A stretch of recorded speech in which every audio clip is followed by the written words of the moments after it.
Boa tarde, tudo bem? Gente, eu tô melhor da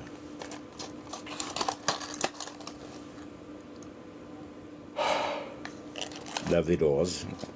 Eu tô tomando Bactrim, 800 miligramas, e Floramais.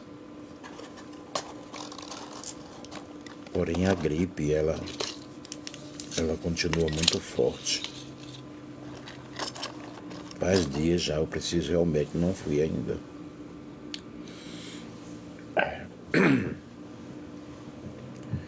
Eu quero trazer uma reflexão aqui sobre o Senhor tem o seu caminho na tormenta e na tempestade. Isso aí nós encontramos no livro de Naum,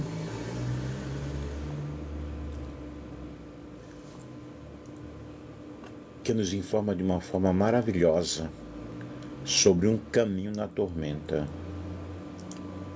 E nós observamos aí em Naum, capítulo 1. E o livro de Naum, ele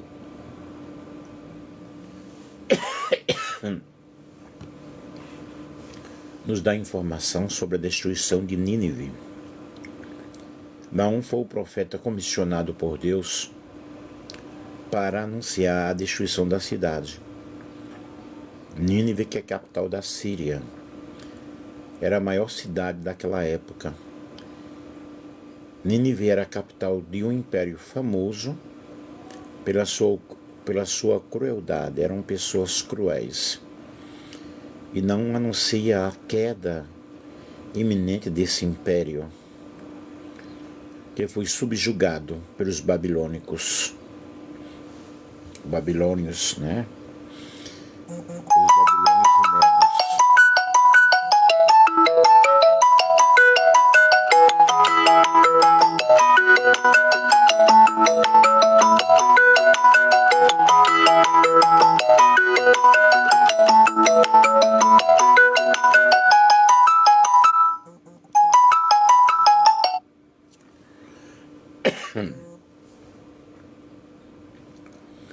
No ano 612 a.C., né?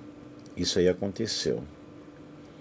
E o livro de Naum, nos seus primeiros capítulos, faz uma descrição de Deus com algumas informações, falando que Deus é um Deus zeloso, um Deus que toma vingança e cheio de furor. O Senhor é fardo,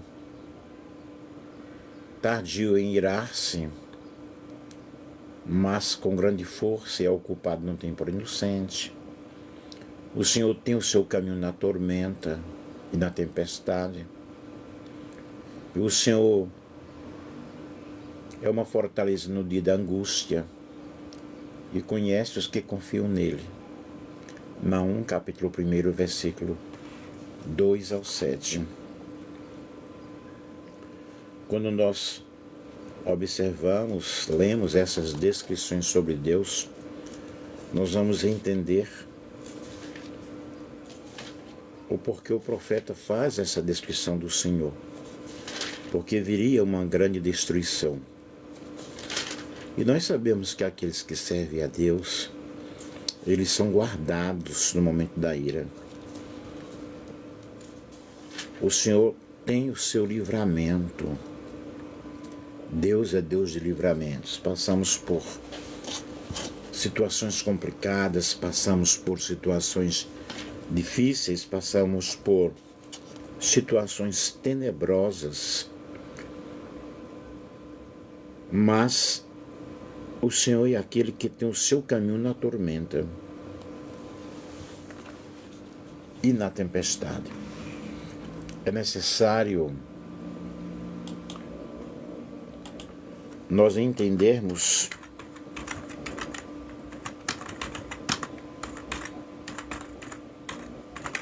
o quanto Deus é um Deus zeloso. Muito obrigado a você que está aí, tá? Muito obrigado a você também que tem orado por mim.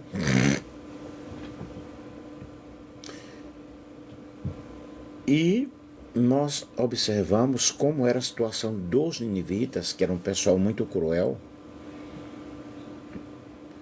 Eles eram conhecidos pela sua brutalidade, pela sua crueldade, especialmente suas guerras e no tratamento aos prisioneiros. Eram grandes responsáveis por massacres, torturas e destruições. E nas suas guerras não havia sobrevivente. Não deixavam sobreviventes. Além disso, os ninivitas eram conhecidos pelas suas práticas de tortura, como furar os olhos, por exemplo, das pessoas vivas, arrancar as partes do corpo do prisioneiro. A injustiça social também era uma marca muito registrada em seu império, refletindo a desonestidade e a falta de escrúpulos. Muito obrigado a todos vocês que estão aí, ok? Escrúpulos dos ninivitas. Aí nós observamos como Deus tratou esse povo, como Deus tratou essa nação. E na realidade eles eram os povos mais cruéis na história.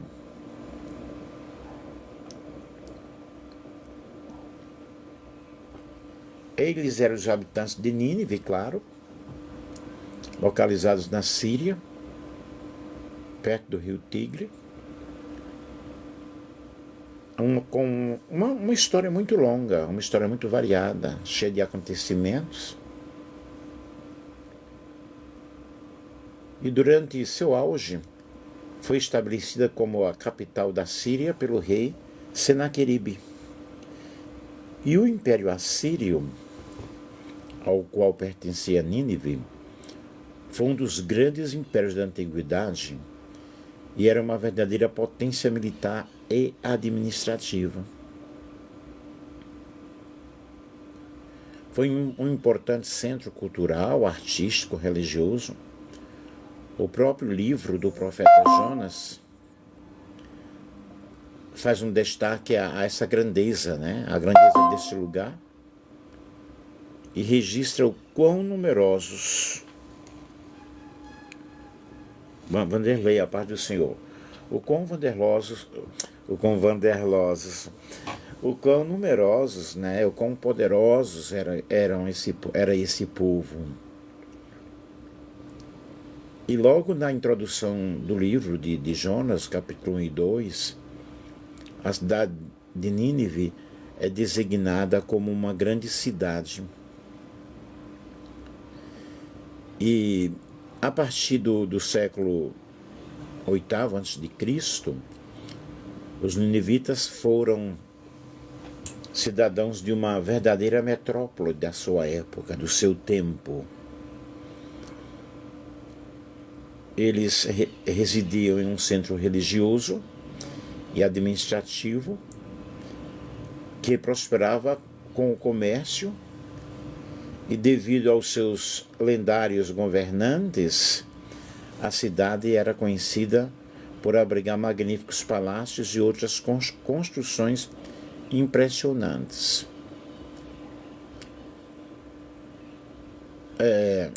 Nos livros de Naum, Sofonias, Jonas, né? A Bíblia nos traz essas informações fascinantes sobre eles. O sítio arqueológico na região antiga de Nínive e escritos antigos também fornecem detalhes importantes sobre a cidade de Nínive. Porém, o que nós podemos observar eram pessoas super idólatras. A vida na cidade estava ligada ao culto à deusa da fertilidade, da guerra, Instar. Mas além dessa divindade, os ninivitas também, eles tinham outros deuses. como Nabu, e segundo os ninivitas, como parte do Império Assírio, ficaram muito conhecidos na história porque eles eram um povo muito cruel. E o profeta Naum apresenta essa cidade, esse povo, como um povo muito cruel, brutos. E através de Naum, o Senhor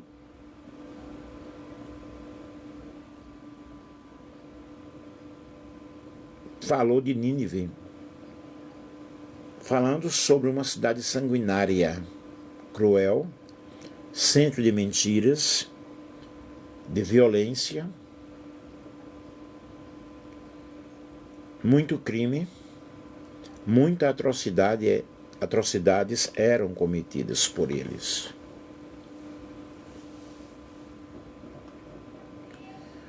Os ninivitas se orgulhavam de executar suas vítimas e em seguida exibir suas roupas, ou seja, exibir seus corpos mutilados. Em certos períodos da história dos ninivitas, parece ter sido comum entre eles alguma prática de tortura, como por exemplo, furar os olhos, esfolar pessoas vivas e arrancar partes dos corpos de seus prisioneiros, principalmente orelhas e narizes. E além dessa violência física, havia a injustiça social. Portanto, gente, quando nós estudamos aqui o livro de Nínive, e vemos aqui o livro de Naum, eu falei livro de Nínive, né? Quando nós estudamos o livro de Naum, no capítulo 1 nós vemos aqui o peso de Nínive.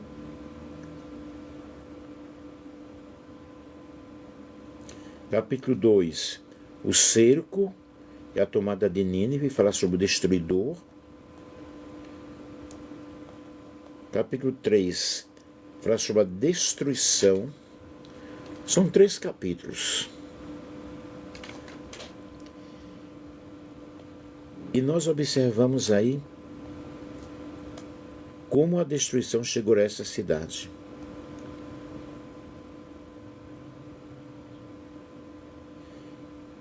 Mas no versículo 7 do capítulo 1 fala: o Senhor é bom, Ele serve de fortaleza no dia da angústia e conhece os que confiam nele.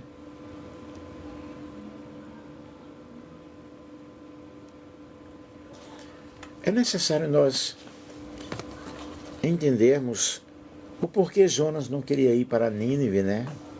Nós só acusamos Jonas, só falamos sobre ele, mas por que ele não queria ir? E nós observamos, queridos, que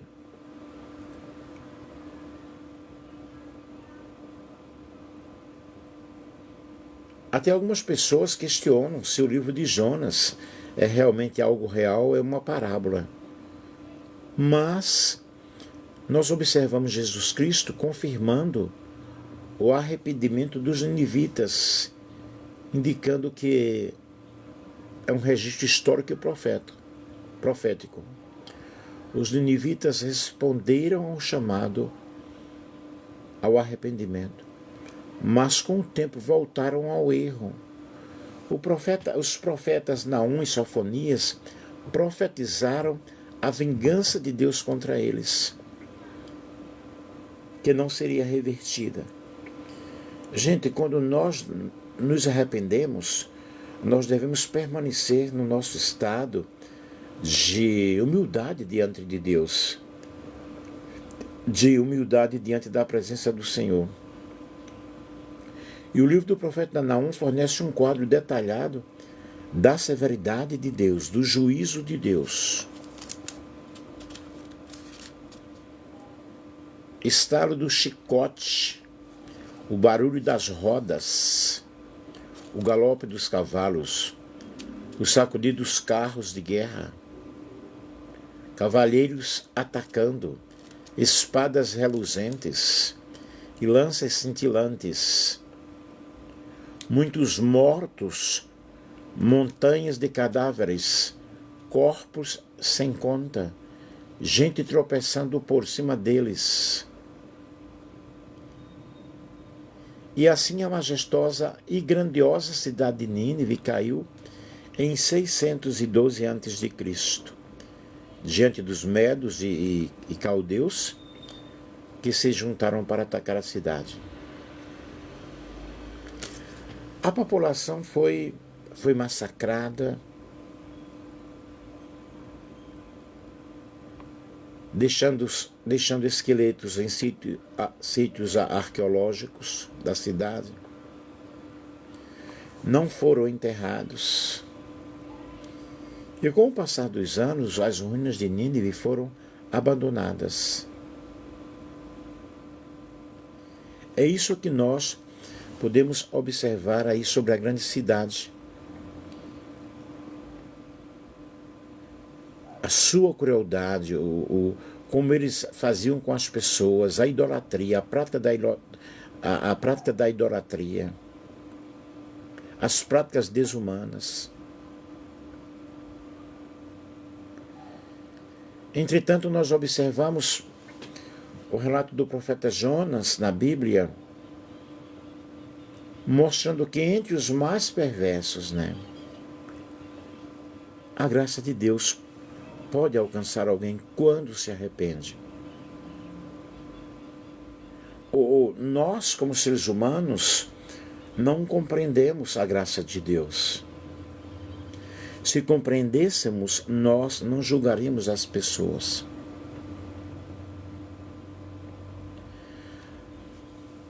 Nós observamos que essa história de Nínive é uma história cruel.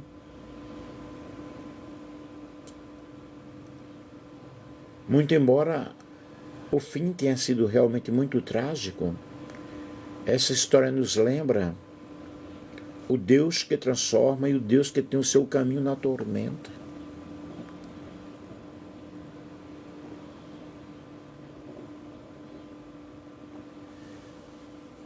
Quando nós falamos, explicamos que Deus tem o seu caminho na tormenta. É diante da dor, diante da tempestade, diante da angústia, que o Senhor tem aí o seu caminho preparado. Na ótica humana, na realidade, não vamos compreender como isso pode acontecer. Isso não é normal. No entanto, para Deus, todas as coisas são possíveis. A nossa vida é como um barco que ele vai sendo navegado, vai navegando cada dia, vai enfrentando tormentas, vai enfrentando adversidades, tempestades, angústias.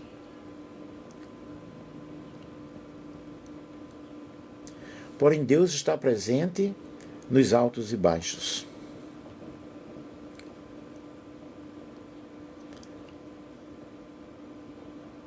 Nós vamos caminhando por cima das águas, metaforicamente, porque o Senhor está conosco. E você vai observar aqui, quando Naum fornece essas informações, que Deus é um Deus zeloso, um Deus vingativo, cheio de furor, tardio em irar-se, tem o seu caminho na tormenta e é fortaleza na hora da tempestade. Nós vamos observando, mesmo com essa crueldade desse povo tão cruel, Deus estava para abençoá-los. Como Deus está para nos abençoar, mas é necessário nós enfrentarmos aquilo que o nosso coração está pedindo para se arrepender dos nossos maus caminhos. Como eu expliquei aqui para vocês sobre essa vida dos ninivitas, povos cruéis, povos que eram idólatras,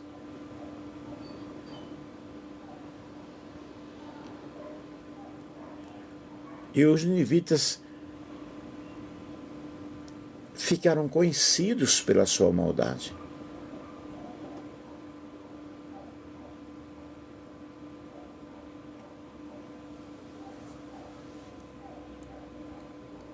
Quem sabe você tem sido conhecido pela tua maldade. Quem sabe você tem sido conhecido como o violento, como aquele que não perdoa nada. Existe um Deus que transforma as nossas vidas, transforma os nossos corações.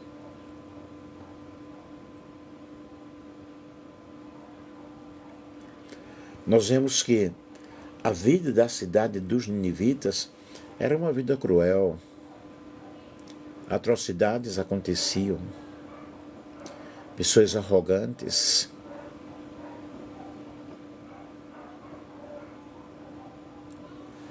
Mas logo houve a destruição.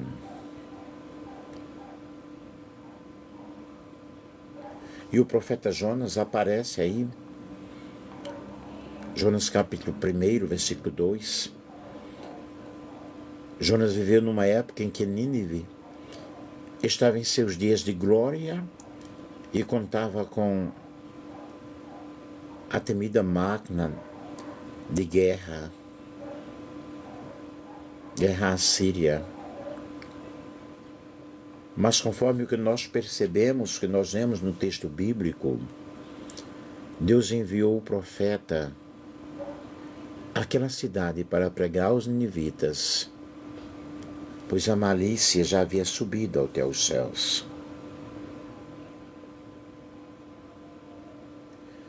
Quem sabe que a tua forma de viver tem sido tão má que já subiu até os céus.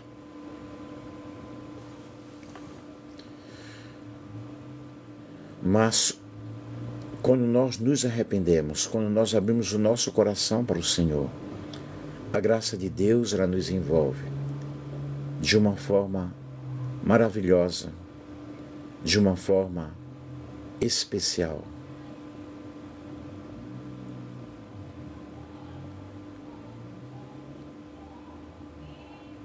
Portanto, nós vemos a grande cidade de Nínive, que caiu em 612 a.C. E com o tempo as ruínas da cidade foram abandonadas. De modo que em menos de 2 séculos de sua destruição, o local onde viviam os ninivitas estavam tão desolado que é difícil reconhecer que ali havia existido uma grande cidade um dia.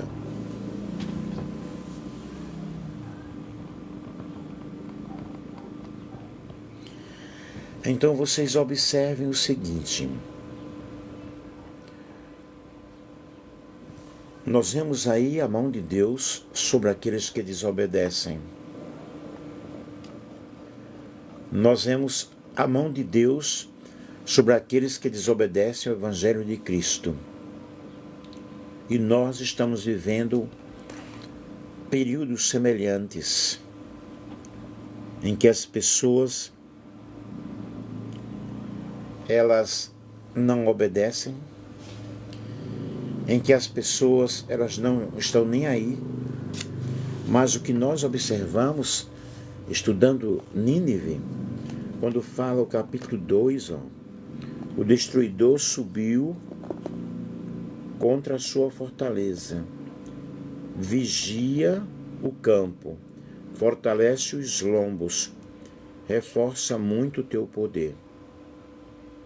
Porque o Senhor restaurará a excelência de Jacó, como a excelência de Israel, porque os saqueadores os despojaram e destruíram os seus inimigos.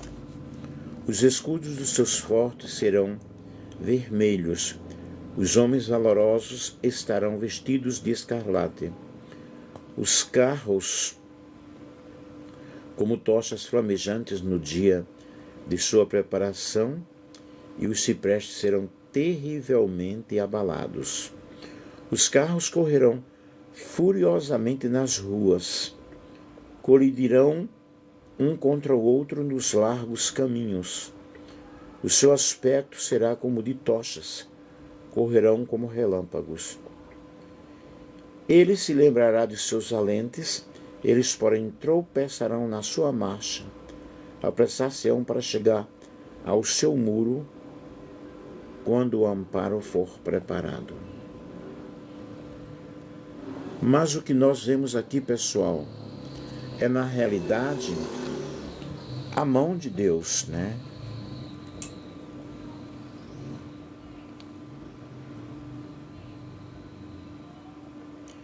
Nós vemos a mão de Deus presente aí, acontecendo uma grande destruição. Eu glorifico a Deus nesta manhã, nesta tarde, porque você está aí me ouvindo e deixa eu ver aqui uma coisa.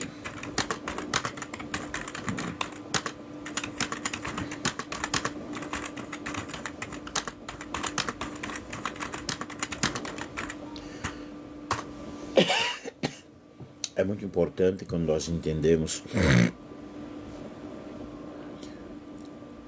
o caminho de Deus na tormenta, né? Quando justamente Naum tem aí o tema central que mostra o poder de Deus, a soberania de Deus, a justiça de Deus. E quando é anunciado aí essa destruição,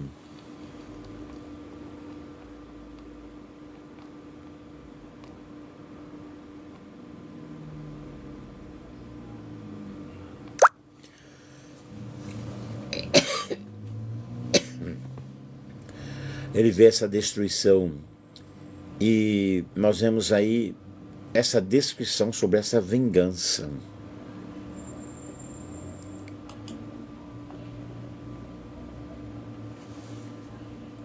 E Naum, ele apresenta esse Deus zeloso que toma vingança contra os adversários. Quando eu falo sobre esse caminho de Deus aí na tormenta, é que Deus não está aceitando, Deus não aceita a situação do povo e há uma destruição, há uma grande destruição. O poder e a justiça de Deus foi feito quando Jonas aceitou, quando Jesus aceitou pagar nossa dívida. Completamente, meu amigo. Mas as situações que nós observamos no Velho Testamento, muito obrigado aí, eu vi sua mensagem agora, muito obrigado aí pela sua contribuição, mas o que nós observamos é que tudo o que aconteceu, todo o desenrolar da história, a história dos reis, dos profetas, dos juízes, tudo o que acontecia ali naquela época era o controle de Deus e a permissão de Deus para que o povo realmente se voltasse. Como, por exemplo, nós vemos a lei, né? A lei não trouxe perfeição, porque se houvesse perfeição através da lei, não havia necessidade de Cristo vir. Por mais morte que aconteceram no passado, por mais destruição, Deus mostrando o seu espírito de vingança,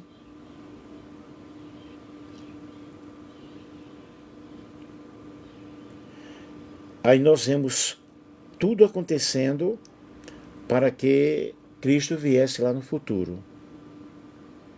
Sim, a Bíblia é a história do povo judeu, né? Porém, a salvação veio para todos os homens, para todas as pessoas. Ok?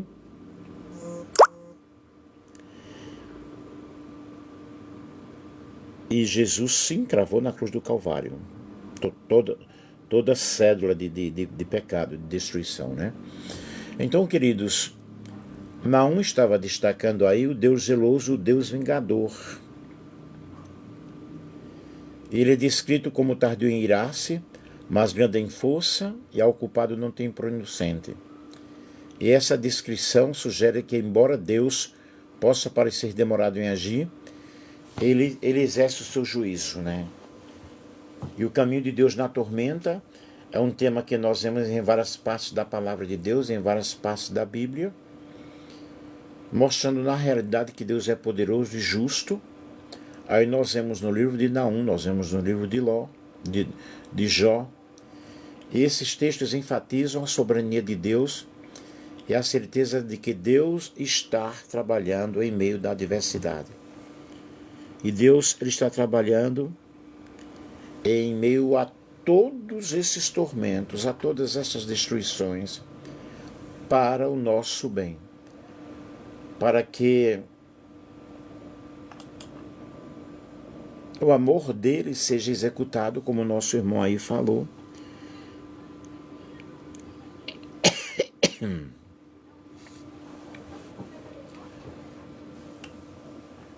O nosso irmão aí está dizendo, esse Deus do Antigo Pacto não é mais, pois Cristo pagou o preço da dívida. Ele continua sendo Deus, meu amigo. Mas eu não estou fazendo uma live aqui de perguntas e respostas. Estou fazendo aqui um estudo expositivo, tá? O Deus é o mesmo Deus, o mesmo Senhor. Só que através de Jesus, né, através de Cristo, a cédula, né, o pecado foi rasgado, é só nós aceitarmos. Mas você pode conversar comigo individualmente. E o Senhor tem o seu caminho na tormenta, eu estou terminando aqui. Tempestade e tormentas têm significados realmente idênticos. Ambos representam momentos de confusão, de tensão, de chuvas, de raios, que acontecem ao mesmo tempo. Mas é o que nós vemos aí nessa destruição, é que Deus tem o seu caminho diante de qualquer situação, diante de qualquer atividade, diante de qualquer coisa que venha a acontecer conosco. Louvado seja o nome do Senhor. E nós louvamos a Deus, nós agradecemos a Deus, porque Deus ele é um Deus supremo, um Deus absoluto, um Deus tremendo, um Deus que vai nos ajudando, nos ensinando a convivermos com a história e a entendermos que Deus ele está trabalhando para abençoar a todos. O que nós precisamos é simplesmente aceitar o plano dele. E que o Senhor ele nos esconda na hora da tribulação, na hora da adversidade.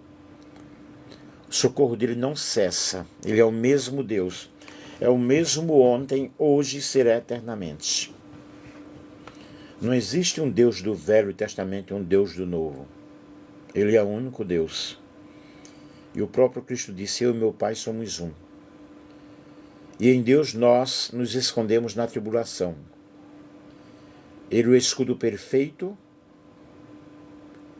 que se debruça sobre os seus filhos para aquecê-los, para protegê-los.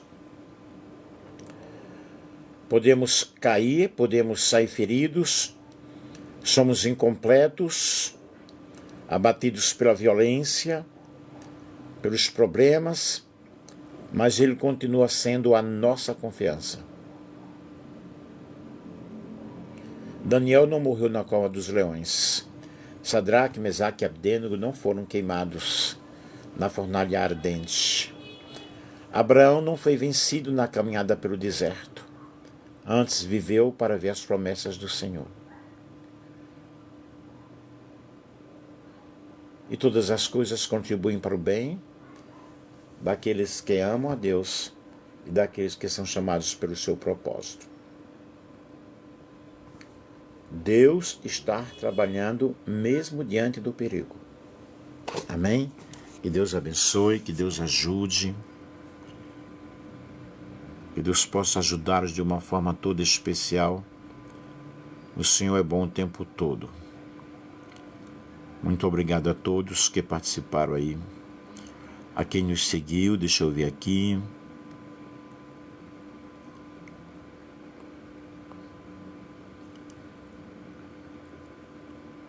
A paz do Senhor a todos. E às 5 horas teremos a nossa oração, tá?